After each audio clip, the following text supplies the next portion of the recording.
ফরিদপুরের নগরকান্দা উপজেলার ঝাটুরদিয়া বাজারে বসেছে জমজমাট গরুর হাট। সকাল থেকেই হাট জুড়ে দেখা গেছে ক্রেতা-বিক্রেতাদের উপচে পড়া ভিড়।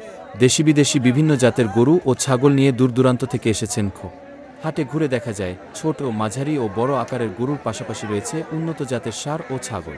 ক্রেতারা পছন্দ অনুযায়ী পশু দেখছেন, করছেন দরদাম। অনেকেই পরিবারের সদস্যদের সঙ্গে নিয়ে হাটে এসে ক্রেতাদের দাবি, এবারের হাটে পশুর সরবরাহ ভালো থাকলেও গত বছরের তুলনায় দাম কিছুটা বেশি। তবে বিক্রেতারা বলছেন, পশুপালন ও খাদ্যের খরচ বেড়ে যাওয়ায় দামও কিছুটা বেড়েছে। তারা আশা করছেন, ঈদ যত ঘনিয়ে আসবে বেচাকেনা আরও বাড়বে এবং ভালো লাভ হবে। এদিকে হাটে নিরাপত্তা নিশ্চিত করতে স্থানীয় প্রশাসনের পক্ষ থেকে নেওয়া হয়েছে বিশেষ ব্যবস্থা।